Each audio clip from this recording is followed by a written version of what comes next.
Welcome to the Natural Podcast, where we explore the depths of holistic health, uncovering the interconnectedness of our emotions, mind, body, and spirit. This podcast is dedicated to individuals who are on a quest to uncover their truth, understanding their genetic and spiritual DNA, and learning how to harness this knowledge to achieve optimal health. But this isn't just another health podcast. Natural Podcast is here to ignite a spark of hope within you, reminding you of your innate potential for greatness. You are pure love, capable of living life to its fullest expression. Are you ready to embark on a transformational journey to achieve optimal health? Welcome to the Natural Podcast. Today, we're going to be talking about Libra season. Yes, it's kicked in. It's Libra season. We're in the beautiful, beautiful sign of Libra. Not that any other sign isn't beautiful, but just Libra is just known for its beauty, for its grace, for its softness, for it's just beauty, pure beauty. Libra is an air sign, which is all about the mind, the intellect. It's cardinal, means it starts things. It's a starter. It's a start of a season. For us, start of spring. Yay. And it's ruled by Venus. How beautiful is Venus? When we think about Venus, we think about the feminine energy. What I actually think about when I think about Libra and Venus is like, those goddesses laying there and someone feeding them grapes, fanning them, and that's like probably the dream of a Libra.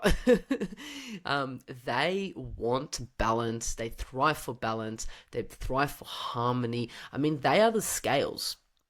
Those scales, that's Libra. It's the corporation. It's the equality, which is so beautiful and tender. Look, there are some downsides and shadows to every single sign, including Libra, but I'm not going to go into the astrology of Libra. I'm going to talk about medical astrology, potentially what individuals may be prone to whilst we are in Libra season, or if you are a Libra, it might be something that you're dealing with. So we've come out of Virgo. Hopefully you've put those amazing health routines into place. You're able to push them forward and you didn't cause too much anxiety in your brain, and you were able to sleep, you were able to digest your food, all those podcast episodes that I spoke about. Hopefully you were able to do. And now we move into Libra. So Libra is known for three top things: kidney, adrenals, and skin. Okay, those are the top three things it's known for. When you think about kidneys, there's two. When we think about adrenals, there's two. When we think about skin, it's a bit all over the place. But yeah, so those are the things it's known for. It also rules endocrine glands. We spoke about kidneys. We spoke about the bladder. It rules the bladder. You also physical balance. So being balanced. Individuals may not feel as balanced during Libra season. It's kind of like, what are you putting into place to feel balanced? Your balance is out of whack. The other thing it rules is also the acid-alkaline balance in our body. Balance, get it? Always the balance. Hormones, ovaries. It also rules the ovaries, which is quite interesting because there's two ovaries. Also, balancing metabolism and thyroid. So the one thing about Libra is they are really prone to, like when I say prone, I don't mean that they're going to get it. And I don't mean during Libra season, this is what you're going to get. I'm not putting any negativity energy on that. I'm just making you aware so you can educate yourself and think and go, maybe this is me. Maybe it's not. Maybe this is something I need to focus on during Libra season. One of the key things is that diabetes runs high in this sign. Diabetes runs very high in Libras, and during Libra season, it may bring that out of us. So that's something to note. The reason why is because Libra is ruled by Venus, which is all about the beauty of food, the indulgence of wine, like food, cheese, all of that. They love food. They love being spoilt and overindulged. It's actually also a sign of extremes.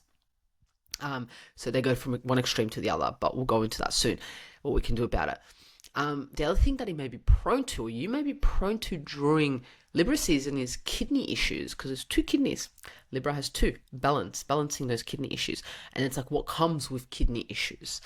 The other thing is urinary infections, fluid retentions, having that extra fluid in your face, on your ankles, all over your body. You might have that extra fluid. Like, the thing is that you notice is if you have a ring, it may be stuck there during Libra season. It may not come off, right? Because of the fluid retention that we may hold. The other thing is also is hormonal issues may come up, which can cause skin breakouts for a lot of people. It'll be interesting to see because Libra is such a sign of beauty and it loves to look good. Like, most of the Libras I know, they really take good care of the way they look, the way they dress. They really want to look good. But then with hormonal issues, kidney issues, comes skin breakouts. So interesting to see how our skin goes through Libra season and what we can put into place. And it's kind of like, even me thinking, I'm like, I'm going to book in a facial during Libra season to spoil myself, to feel good. It's that whole Libra looking good, feeling good, but then also to take care of my skin. The other thing that I might do is ensure that I'm drinking water. I mean, I ensure I'm drinking water all the time, but it's kind of like, well, we really want to make sure that those kidneys are then able to flush all those toxins out. But I'm going ahead of time. I'm already telling you what potentially we can do. The other thing is with Libras is they may be prone to lower back pain. Lower back pain just down here, because that's where the kidneys are. They may be prone to that. They also may be prone to high blood pressure, and that's only partly due to the kidney health. So now that we've known those things that you might be prone to during Libra season, or if you are a Libra, it'll be interesting to see if any Libras out there listening are like, oh my gosh, I have hormonal issues. Oh my gosh, I have diabetes, or I have fluid retention, or I constantly get urinary tract infections, or I have lower back pain and it just won't go away, or I have high blood pressure, I have skin issues. That'll be really interesting to hear your thoughts. Let me know when you do hear this episode. Contact me or on Instagram, comment, or YouTube. Let me know if that's something that you are more prone to when you are stressed out or when you are sick. That's something that comes up. So it'll be interesting to see how it pans out during this beautiful Libra season. But a few things that I want to note is that Libras are happy when they're partnered up in a happy relationship. And this is a key, right? So for them to be healthy, it's absolutely key for them to be in a healthy relationship. That can be with a partner, that can be having healthy relationships with family and friends, but they always like that balance. They like to be surrounded with healthy relationships because those relationships impact their health, okay? Because if those relationships aren't balanced, it really impacts their health. So it's kind of like, okay, well, during this Libra season, let's sit down and figure out, what are my relationships like with family, friends, my partner? What are these relationships? Are they balanced? Is it fair? Is it not codependent? Because this is what Libras can do. They can become codependent and it impacts their health. What does a happy relationship look like for you during Libra season, or if you are a Libra? And if it's not going well, how much does it impact your skin, your blood pressure, your hormones, your diabetes, and so forth, right? The other thing is Libras, or during Libra season, we should really avoid extremes. Those extremes where we go on a weight loss diet, or those extremes where we exercise like crazy, or the extremes where we overwork and then do nothing. And it's like, those are all extremes, and it's absolutely key for Libras to balance, balance it all. That's what it's all about. Seek balance in all things: food, exercise, love, work, everything that's happening in your life. Key to seek balance. They tend to really like pleasure. They love looking nice, love the pleasure of things, and this is where the diabetes can come in, because it's kind of like they love that food, that pleasurable food, and they may overdo it. They have a sweet or savory tooth. These Venus rulership signs, such as Libra and Taurus, they have a real sweet tooth or a real savory tooth. It'd be interesting to see if that's what we develop during Libra season. It's like, is mine going to be a sweet tooth or a savory tooth? And it's kind of like to be gentle on yourself, because we are going through the season of Libra, and it's like, well, if I develop a sweet tooth, cool. Well, if I develop a savory tooth, cool. If I go out for more dinners during Libra season, which probably is going to happen, interesting, especially because Libras love being around people, like mates, communities, and so forth. It's kind of like, watch those dinner dates being just amped up a little bit more with that amazing food. It'll be interesting to see if restaurants actually get a surge of bookings during Libra season. That's something interesting there. It's like, do they get more bookings during Libra season than any other season? I mean, look, look, there's events like Christmas and Valentine's Day and things like that, which may cause more people to go to a restaurant. But it'd be interesting to see if during Libra season, the restaurant picks up and more people are out there eating amazing food. But anyway, the key also is to keep the lumbar region warm and well closed. So it's kind of like, those new tops that are in right now where you're showing your kidneys, your lower back, probably not the best for Libra season or Libras overall, because you want to keep those kidneys warm so they're able to function well, Exercise is so important for Libras, but they do not like to move it. They don't like to move it by themselves. Key.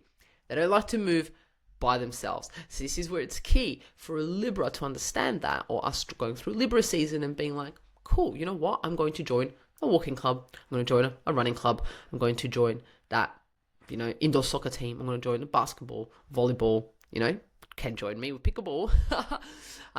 Any of those sports that it's more like a social type of sport, because they don't have to think about exercising, because that's the thing is they're not the type of individuals, and if they are, they have different types of placements in there. So this isn't an overall blanket for all Libras. This is mainly people who have Libra placements or a lot of Libra placements, or us going through Libra season.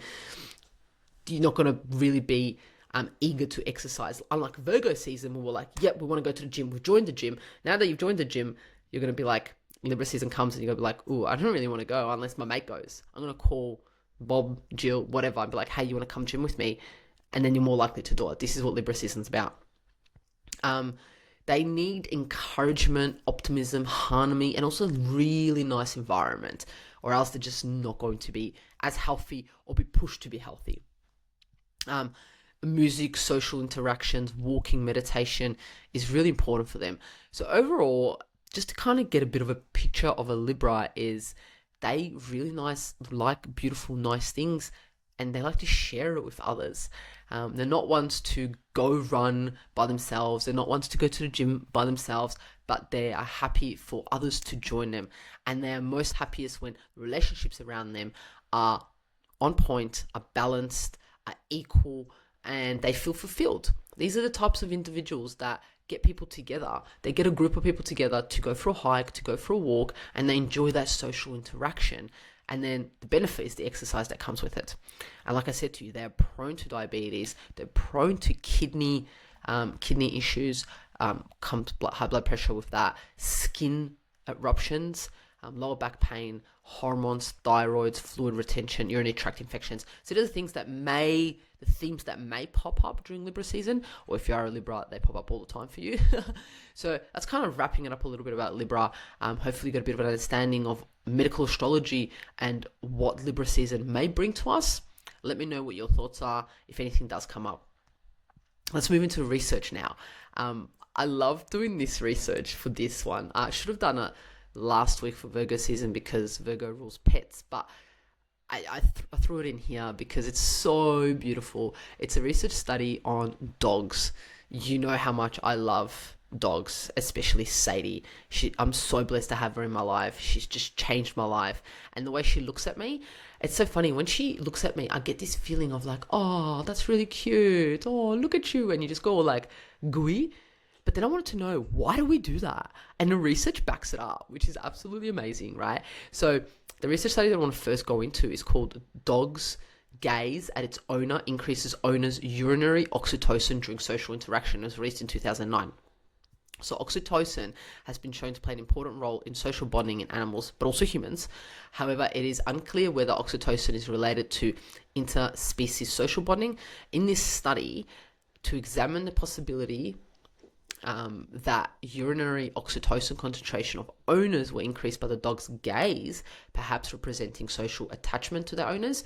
So this study measured urinary oxytocin concentrations of owners before and after interactions with their dog. So, which is so beautiful. And I love oxytocin. Oxytocin is it makes us just happy. It creates the social bond. It's what happens when a mother gives birth to their child, and it creates that bond. It's just bonding. It's a bonding hormone. It's beautiful. It makes us all gooey. It's also called the love hormone. It's released when we interact with people we love, and it's just beautiful. It gives us that gooey feeling in our stomach. So this study actually concluded that interactions with dogs, specifically those initiated by the dog's gaze. So this is interesting. It's not the human looks at the dog. It's when that dog looks at the human. So cute. It can increase the urinary oxytocin concentration of their owners and it proves as a manifestation of attachment behavior. Like, that is so beautiful.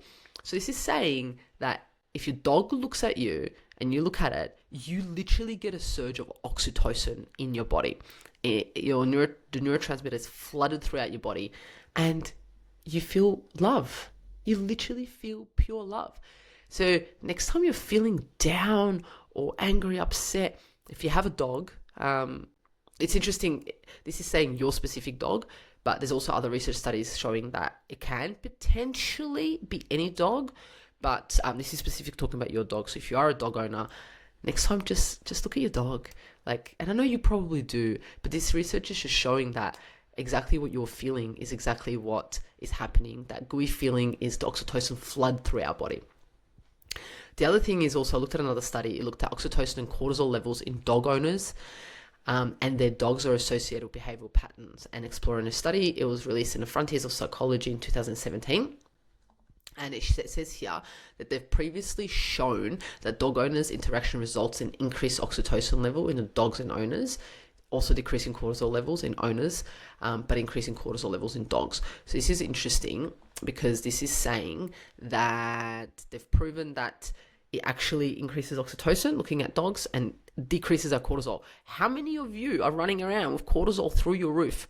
So many.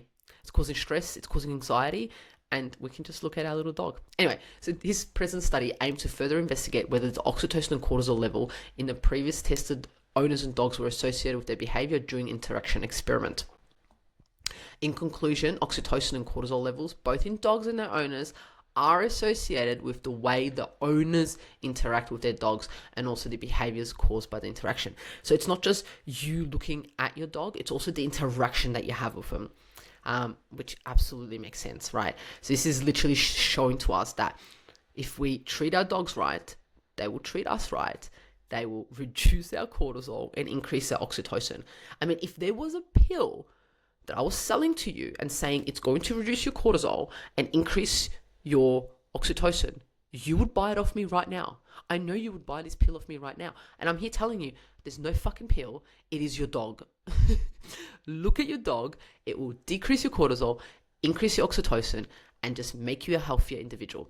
So instead of buying that pill, go and rescue a dog.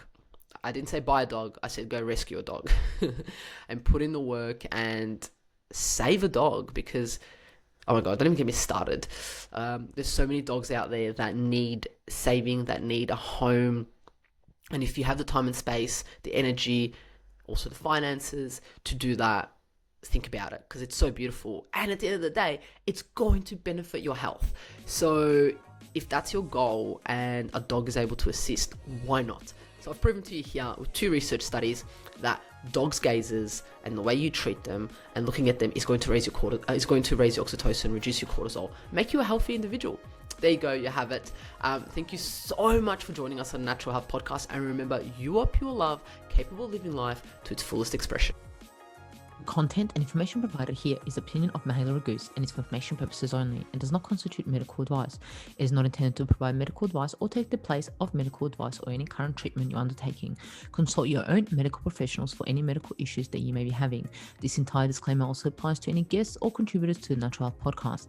It is advised that you consult your doctor or healthcare professional in relation to any health concerns you may be having. Mihaela does not take responsibility for any health consequences which occur from a person listening, viewing, or reading this content.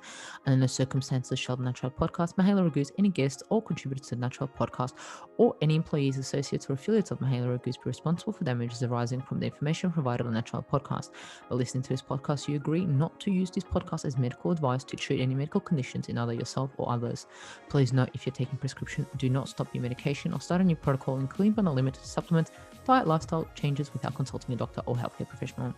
If you or any person has a medical concern, you should consult with your healthcare provider or seek other professional medical advice. Never disregard professional medical advice or delay in seeking it because of something that you have read or heard on the Natural Podcast or in any linked materials. If you think you may have a medical emergency, call your doctor or emergency services immediately. Neither Mihaela Raguse nor the publisher of this content takes responsibility for the possible health consequences of any person or persons reading or listening or following the information in the educational content.